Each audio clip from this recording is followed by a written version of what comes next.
Since I was a kid, I always loved to push myself more and more. I did many things. I did piano, I did judo, football, skiing, but I was always striving for more. My father used to take me on summer trips around Italy and Greece. We always went to rocky places next to the sea so we could snorkel and, most importantly, cliff jump. I loved cliff jumping. The higher, the better.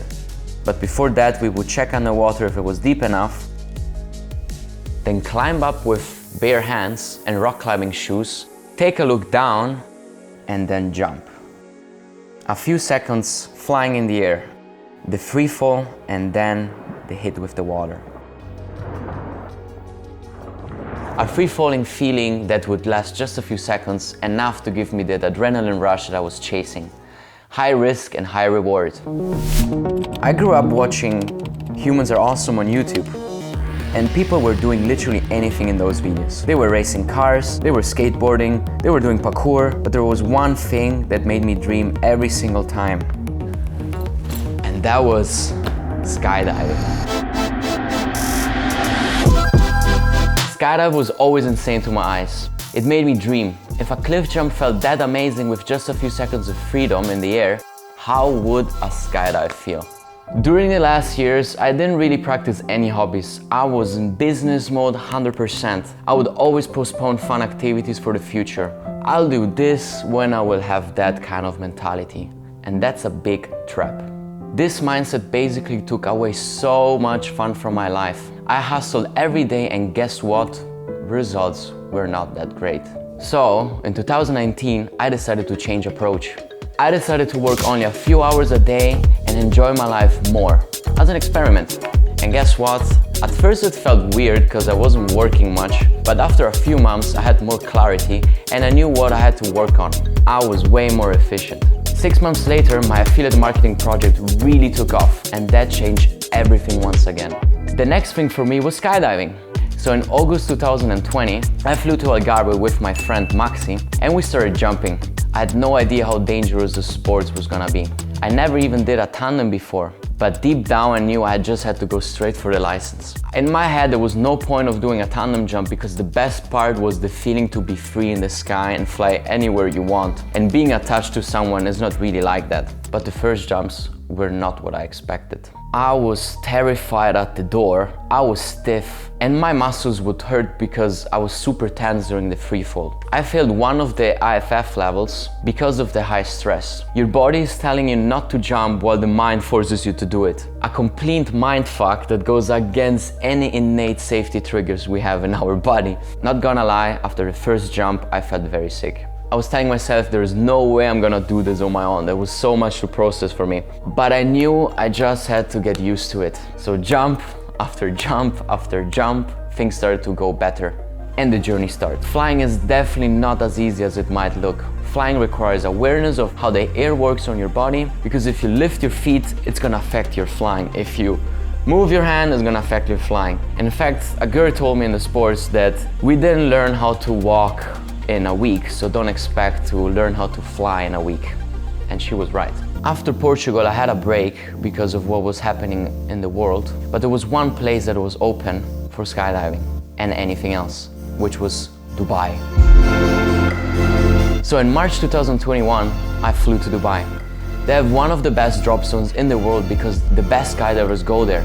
I started learning a lot about skydiving as I was jumping every weekend 10 to 15 times. But while I was working on my flying technique, I got invited to a unique event in a very special location. A location with ancient history. It goes back 4,500 years. A place with the largest structures the humankind had built at that time. No one knows still how they were built. A mysterious place, a grave for the most powerful man of that time. Scary place from the inside, but mind-blowing from the outside. You probably guessed it. The Pyramids of Giza.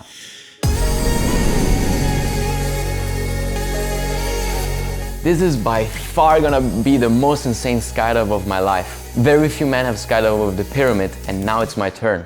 Only problem, you need at least a B license and your own parachute. I had 2 months to get it done. Not easy as I travel every week to a new location. To get a B license, I needed at least 50 jumps, a canopy course, Canopy is another word for parachute, and I had to pass a written exam. While in California, I did my canopy course. I was told that the landings with the parachute next to the pyramids are sketchy as the ground is very rocky and the pyramids create a lot of turbulences in the air. So doing the canopy course helped me get comfortable with my landings. I wanted to buy a new parachute, but turns out the waiting time is 6 to 9 months. So I researched a lot to find someone selling a second-hand parachute with my size. So I found a parachute in Dubai. So I flew to Dubai, picked up my rig, did my final written exam for my B license, jumped out from a plane to test how the parachute works. Let's see if this works. Fuck. But good landing. All right, let's go practice a bit in the wind tunnel.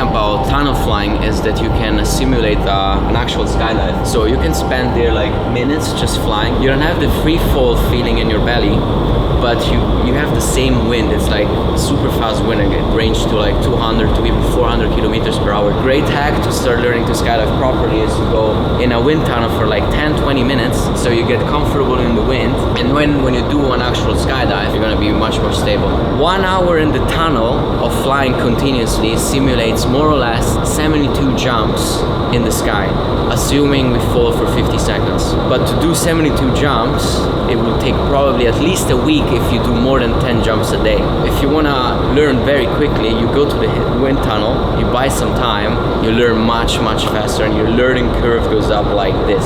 Without the tunnel, it would be much harder to learn things in the sky, or it would simply take much more time. So I love coming to the tunnel. It's addictive, it's a drug like skydiving, and it's super fun.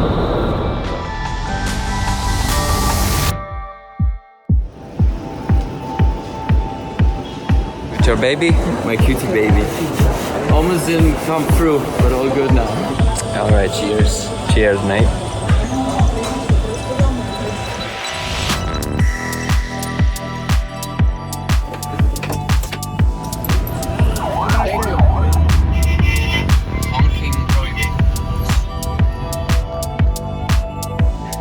It's not here? I was just wondering. No. What's happening? Hey, man. Kris. So what happened is...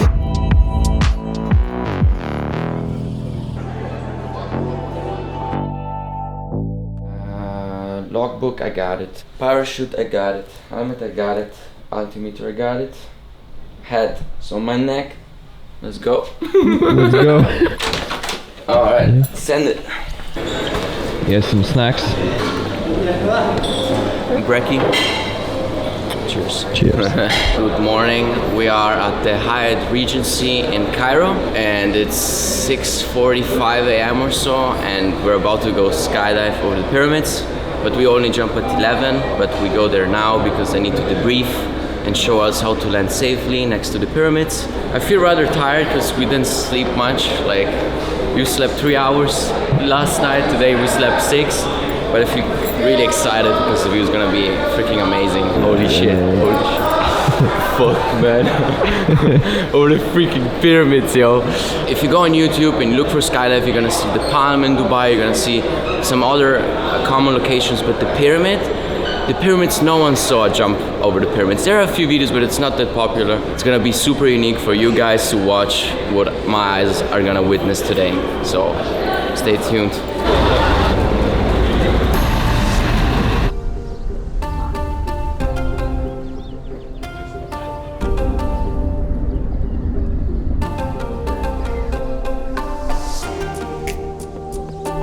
Oh my god, look at this, bro.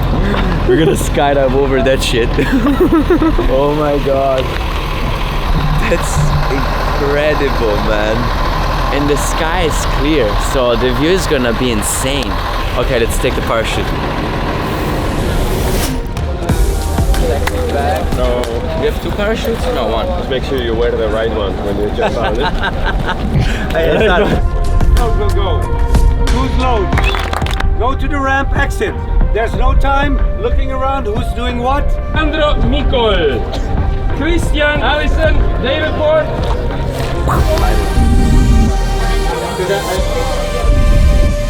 So what just happened is we are organizing the loads because there are like so many people jumping out, and the plane contains like 68 jumpers. So 68 people exiting the plane. It can be messy and can be very dangerous. So basically we're on the second load, means the second plane that is going up. We're gonna exit in order because the plane goes really fast. So we need to exit like groups after groups, like very fast. And we're gonna be on the second pass because the plane is gonna do like 2 turns around the pyramids. So not everyone jumps at the same time. We're gonna split it in 2 groups, so 30 people jumping at the same time. And we're gonna be second out at the second pass around the pyramids. Now we're gonna discuss how to exit the plane, because the plane goes like freaking fast. We're gonna exit on the back door of the plane. So the plane flies this way. There's a back door, and we can like literally run out of it. And if we exit the plane, we're gonna be in like very high winds. So we're gonna run and jump out like this. So we catch the wind and we don't flip 10 times. Look, they're practicing also. Ready, set, go! Okay. We're gonna do the same thing, but it's just gonna be 4 of us. So John, Fred, Alex, we just met a Greek guy, and me. Let's take a look how we're gonna exit. So when the tandem is ready, you're here. You're already holding, you're waiting. The tandem goes. Go. Ready, set, go! 1, 2 steps, go. There's no time. Mashallah. We're going. Let's go. Look back.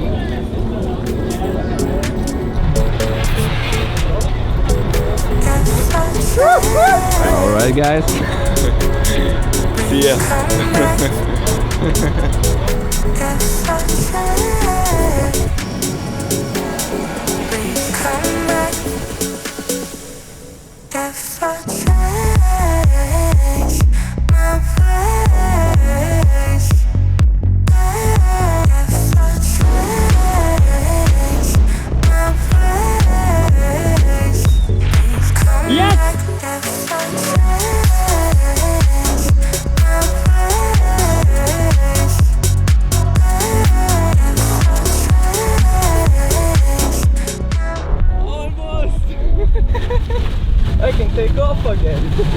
How was it? Bam. Oh man, it was great, bro. Hello, salam alaikum. Let's photo together. Happy day. How can I don't fly with my wallet. Photo. No, sir. Yeah, very nice. I don't have anything. No problem. Have a good day, because you're a good man. Yeah, you too. Thank you, sir. I thank you for Egypt. Not even landed. Hey, bro.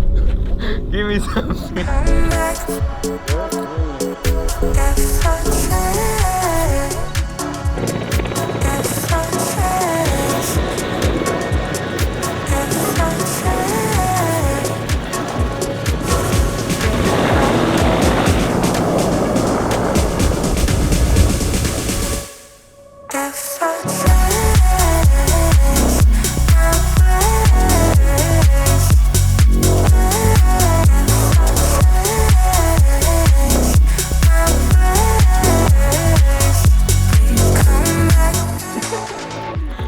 Where are you running? That was the best view, bro. Oh my god, bro. I wanna do it again. Oh my god. I was like flying over the pyramid there. I was looking down, I was like, holy shit, I can count the bricks. And I went to the other pyramid, I was like, oh my god, I can count the bricks.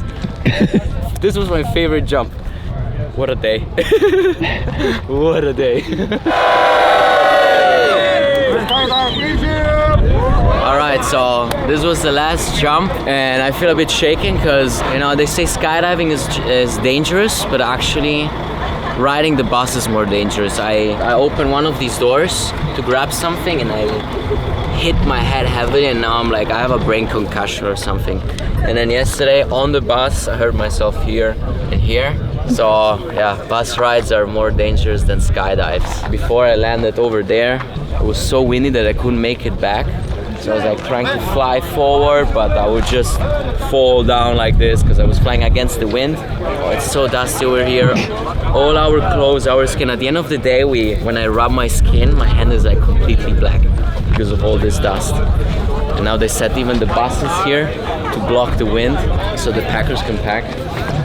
That's the aftermath of the wind. It was amazing, guys. Like, I'm definitely gonna come next year if they do it again. So the view is like breathtaking, and it's so unique to be able to jump over, you know, these epic locations, because you mix like culture with extreme sports, and I think the combo is amazing. I'm just 1 year in the sports and already 200 jumps, but these ones were probably my favorite jumps because it's just insane. Also, there is Cairo, and you get like a sick view over Cairo. Yesterday we did a heli jump from a military helicopter. It's freaking amazing. Like, you just stand there, you see Cairo, you see the pyramids underneath. Most unique feeling ever. So, and let's see where life is gonna take me next. Maybe the next jump is gonna be, I don't know, in Belize over the Blue Hole, or freaking Colosseum in Rome, or the Tour Eiffel in Paris. That'd be epic. It's hard to beat this.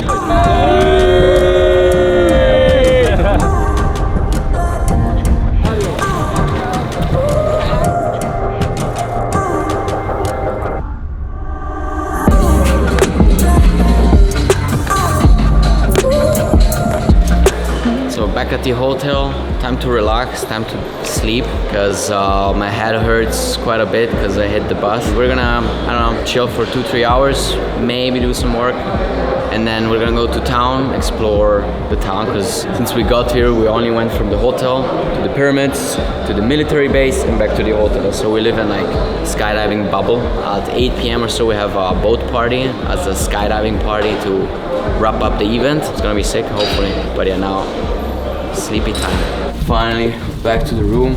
Oh yeah, you got the key? Yeah. Ta-da!